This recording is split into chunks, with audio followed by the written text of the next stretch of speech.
Welcome back to the Haircafe Cinematic Universe, hair loss switchers. Remember, a finasteride a day keeps the hair transplant doctor away. So, if you are a hair loss witcher, then there is a good chance you've been exposed to the whole anti-aging community online. That's because fighting hair loss is a large part of that community. After all, nothing does more to ruin your appearance and to make you look older than having a ring of hair around your scalp in the shape of a toilet seat. If you looked up anything anti-aging related the past couple of years though, then there is a good chance you've come across this gentleman right here named Bryan Johnson. Bryan Johnson, he is a public figure, an innovator, and tech entrepreneur who is known for inventing Braintree, which is a web payment system that employs over 500 people and was later acquired by PayPal for $800 million. He's since gone on to use his fortune to invest in other capitalistic ventures like OS Fund, which is a venture capital company dedicated to investing in emerging technologies.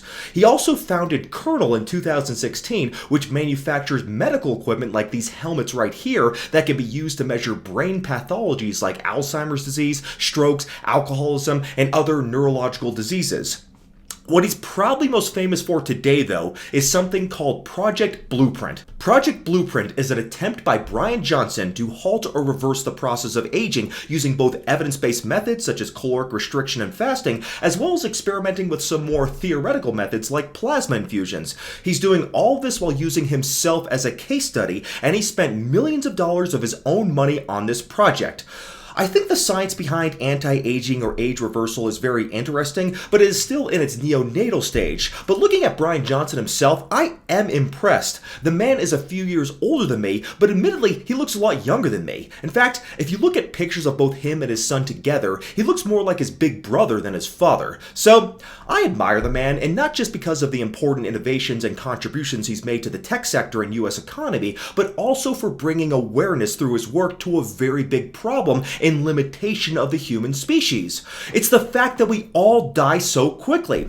For all that we are capable of accomplishing as a species, like interstellar travel, life-saving medicine, and green energy for the world like nuclear fusion, the human lifespan is far too short, and it robs our planet of its most brilliant minds far too soon. If Albert Einstein was able to teach us about the laws of physics within the universe as far back as 1915, just imagine what he would still be able to teach us if he were still alive today. Even compared to other animal species on this planet, human beings suck at longevity. To give you some examples, the Greenland shark can live 500 years, and there are tortoises that can live over 2 centuries. For instance, the Aldabra giant tortoise named Adwaita died in 2006 at the young age of 255. Even compared to other mammals, humans don't live the longest. The bowhead whale, for instance, is estimated to be able to live more than 200 years. The oldest verified human who has ever lived was a French woman named Jeanne Calment, who died in 1997 at the age of 122. If you ask me, that's still too young to die. There is no reason why a microorganism like the Hydra can achieve biological immortality, while humans who have managed to set foot on the moon and land in probes on the surface of Titan usually die before they reach the age of 100. I am glad that Bryan Johnson is not letting aging beat him without a fight, but if he's going to be successful, and I hope he is, then he's going to need every tool at his disposal. That is why I was very surprised to come across this tweet right here from Mr. Johnson, where he admitted that he doesn't take finasteride, at least not orally, and I'll get to that later. But hearing Bryan Johnson, who has become a leading figure in the whole anti-aging movement, say he doesn't take finasteride, it would be kind of like hearing a powerlifter say he never trains the bench press, or hearing a volleyball players say they never trained the counter movement jump. I say that because finasteride is hands down one of the best anti-aging drugs on the entire planet, and I'm not just talking about for its hair benefits. If it were just that alone, I wouldn't have much to say, since it looks like Bryan Johnson has his hair loss under control, and that might be because he either doesn't have androgenic alopecia, or if he does have it, his androgenic alopecia is mild enough that he's able to halt it with less effective treatments. But even if Bryan Johnson wasn't facing any hair loss issues at all, I still think he should use and promote finasteride, as it fits perfectly with his goals to establish this anti-aging blueprint that he's promoting, and all this is based on evidence-based data. I am sure that Bryan Johnson already knows that in the game of life, men have a distinct disadvantage compared to women. This data is not at all controversial. In this graph here, you can see that in every single country on planet Earth, the life expectancy of women is greater than it is in men.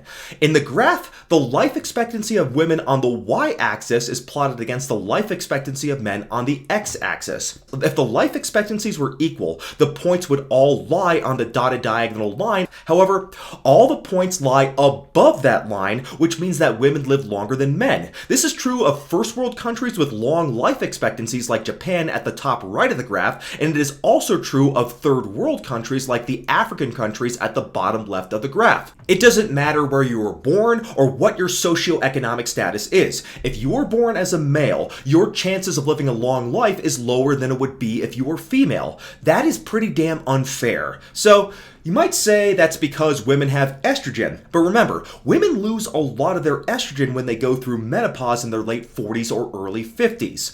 As you can see here, after menopause, female estradiol levels fall and are about the same as estradiol levels in men. So, if estrogen prolongs lifespan, women lose that advantage in their 50s, so we likely wouldn't see these lifespan discrepancies between genders if estrogen were such a beneficial hormone. Also, we know that women who are given estrogen after menopause actually have increased incidence of cardiovascular disease, so estrogen is not the reason that women live longer than men do. So if it's not estrogen that confers greater longevity onto women compared to men, could it be that it is androgens that actually shorten the lifespan of men?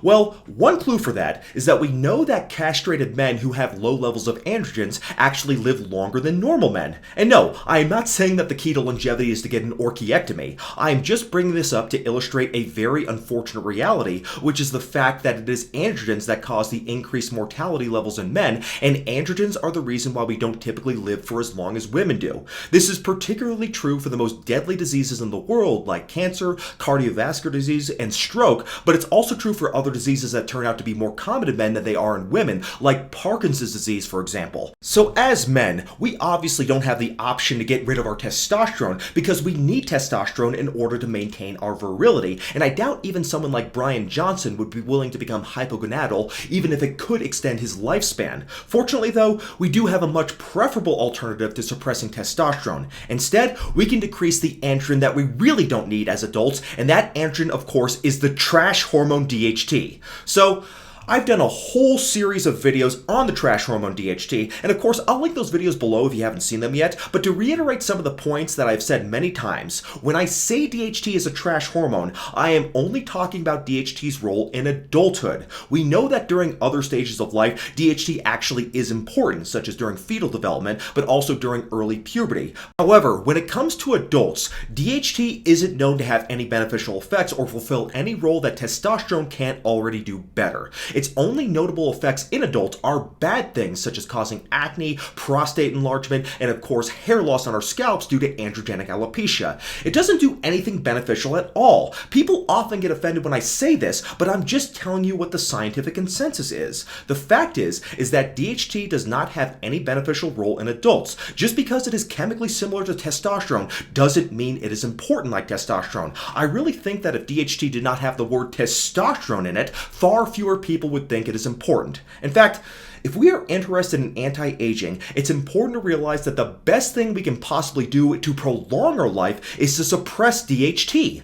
Maybe the clearest example of this is the anti-cancer effects of the 5-AR blocking drugs like finasteride and dutasteride that lower DHT levels.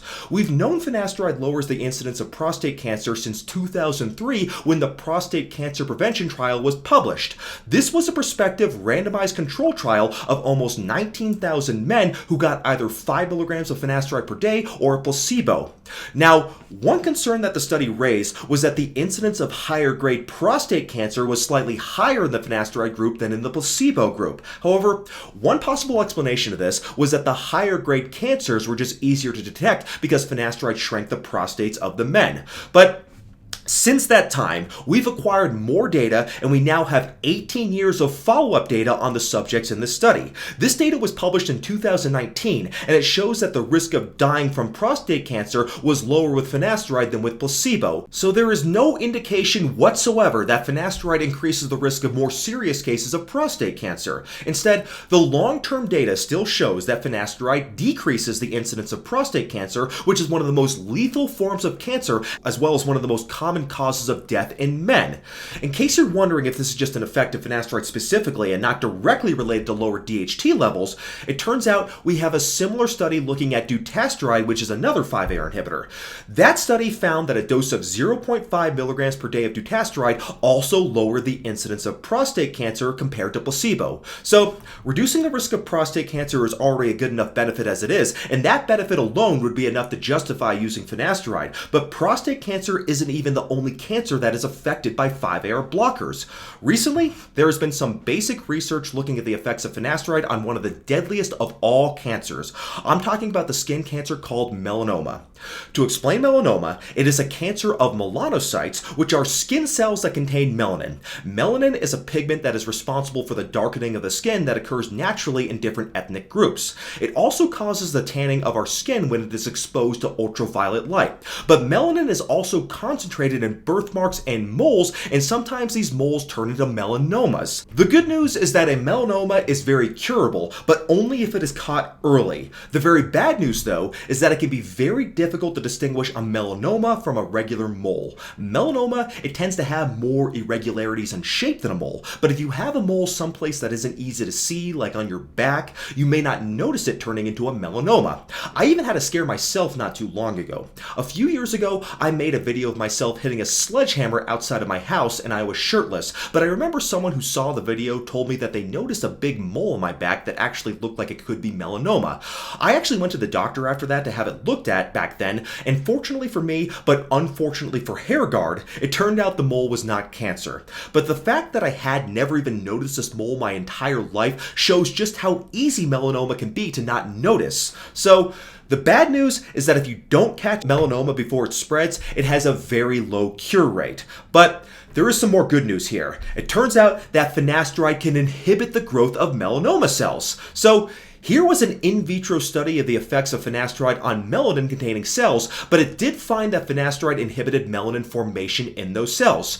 Because of this effect on melanin production in these cells, the authors felt that finasteride might actually have an effect on preventing skin cancer due to melanoma. They concluded that, quote, "The present study suggested that finasteride was not only a potential whitening agent, but may also prevent skin cancer, particularly in men," unquote. Well, this last study was more theoretical, but so is a lot of other research on cancer, but already it appears that finasteride could prevent two of some of the most common types of cancer, including prostate cancer and skin cancer. If you were looking at theoretical studies, there is even a study showing that finasteride has antioxidant and anti-growth properties that may be used to treat one of the worst cancers of all, brain cancers due to glioblastoma. So, clearly, finasteride has anti-cancer benefits that are more general than just preventing prostate cancer. So that's all great news, but how beneficial is finasteride against the biggest killer of them all, cardiovascular disease? Heart disease is the most lethal thing to the human species, and that's no hyperbole. It is a bigger killer than even cancer. Once you have had a heart attack and your heart muscle weakens, which is known as heart failure, your chance of surviving goes way, way down. If you look at the mortality after being diagnosed with heart failure, after 5 years, the mortality rate is 70% in men and 57% for women. It is such a ubiquitous form of death that I can confidently state that the majority of people who are watching this video will likely die because of heart disease. So once again, like with other causes of death, the death rate from heart disease is substantially worse for men than it is for women. This study suggests that androgens play a causal role in the death rate from heart disease. So it is especially interesting that we now have data which shows that finasteride actually improves heart function in men with heart failure due to cardiac enlargement, which is called cardiac hypertrophy. We know from other studies that the worse the cardiac hypertrophy is, the lower the chance of survival. So anything that decreases cardiac hypertrophy could prolong life. So This study was a retrospective study comparing the amount of cardiac hypertrophy in men with heart failure and benign prostatic hyperplasia who were treated with either finasteride or tamsulosin, which is a treatment for benign prostatic hyperplasia that is not a 5-AR blocker and does not decrease DHT levels. The study found that there was much less cardiac hypertrophy in the group treated with finasteride versus the group getting tamsulosin. The authors of the study concluded that, quote, anti-androgenic therapy with finasteride was associated with attenuated cardiac hypertrophy in patients with heart failure, unquote. There is also basic animal research supporting finasteride as having an effect on reducing cardiac hypertrophy.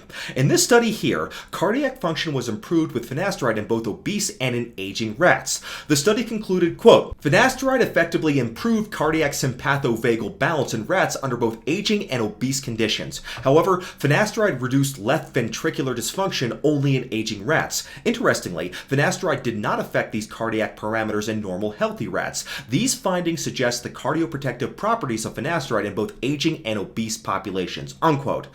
So based on all of this, I would say that if you want to combat the effects of aging on the heart, finasteride combined with a healthy lifestyle is an excellent choice. So now that we've covered all that, let's talk a little bit about the effects of finasteride in Parkinson's disease. There is rat data that both finasteride and dutasteride affect the dopamine neurons that cause Parkinson's disease. However, we know that finasteride has different effects in rats than in human beings. In humans, finasteride is a strong inhibitor of the type 2 5-AR isoenzyme, while in rats, it blocks both the type 1 and type 2 5-AR isoenzymes. Since the brain contains mostly the type 1 5-AR isoenzyme, it is difficult to extrapolate the results of rat studies to humans. However, dutasteride does block the type 1 5-AR isoenzyme, and in one of these rat studies, it was more effective in Parkinson's disease. But the point of this research is that in the brain, DHT is still a trash hormone, and overall, it is probably the trash hormone DHT that explains most of the differences in the incidence of Parkinson's disease between men and women.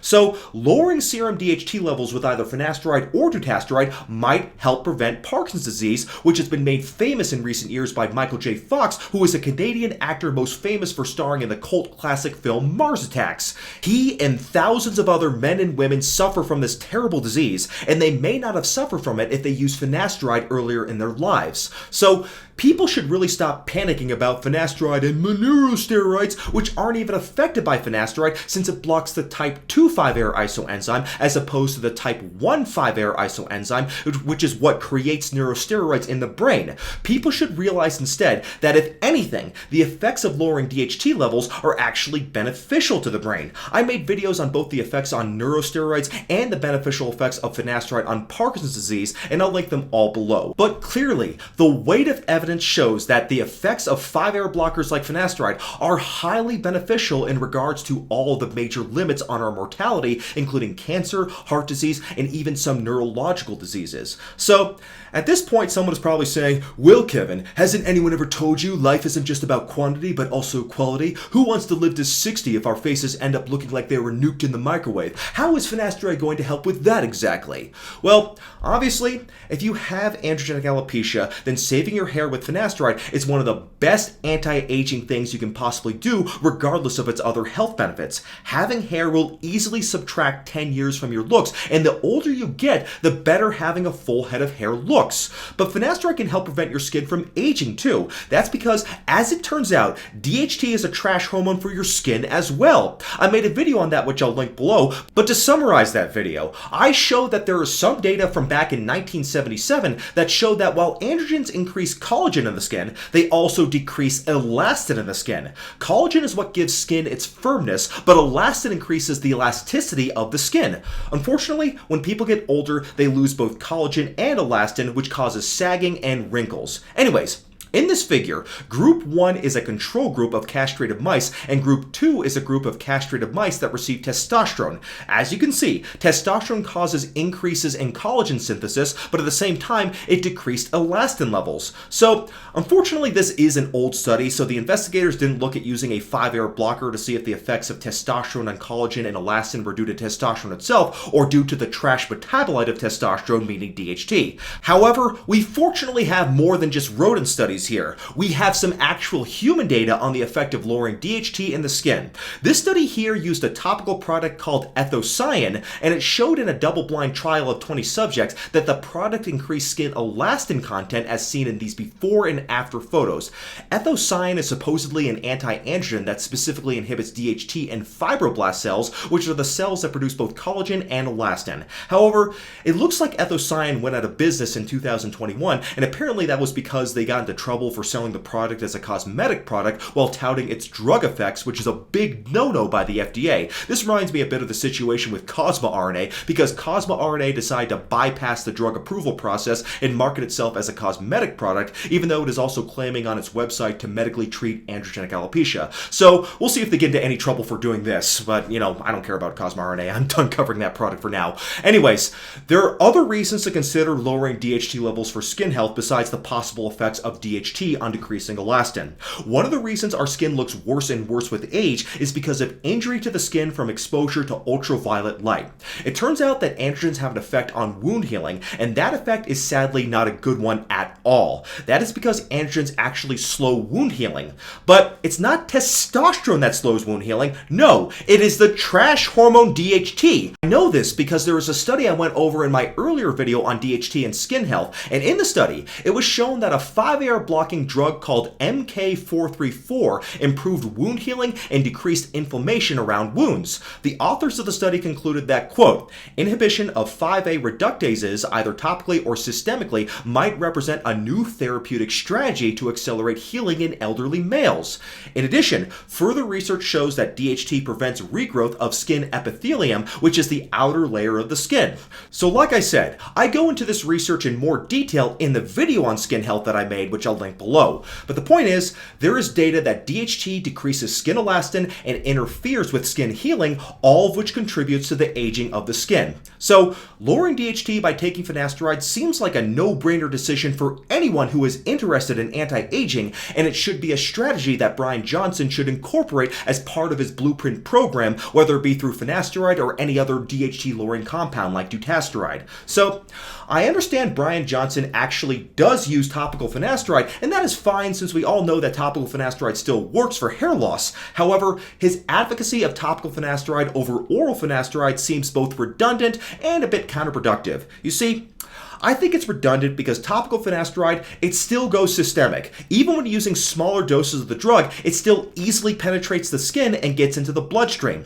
DHT is a paracrine hormone after all, and that means it is most active where it is produced. So when it comes to fighting hair loss, finasteride is a drug that will work locally whether it is taken orally or topically.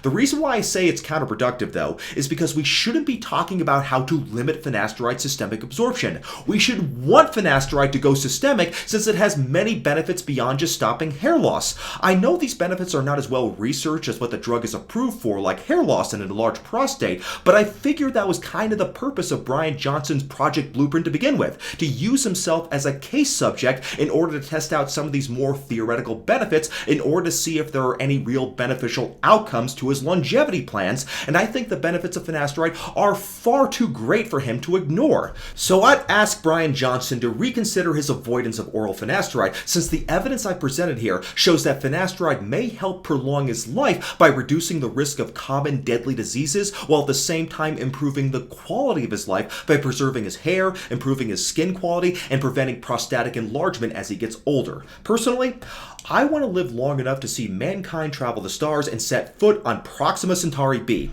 If that is going to become a reality one day, we're going to need all the help at our disposal. Finasteride, it isn't the end game to achieving that goal, but it is a very good first step, and we are very fortunate that finasteride is widely available to the masses. I think platforms like Blueprint can help bring awareness to this drug's amazing longevity benefits that can help extend the lives of our planet's brightest minds who can work together with future generations to segue us to an era of unprecedented prosperity, the likes of which we can only dream of before in science fiction. So, I hope to one day greet you guys from the Proxima Centauri star system, but until then, I'll be back with more content soon. So as always, thank you for watching Hair Loss Witchers. God bless.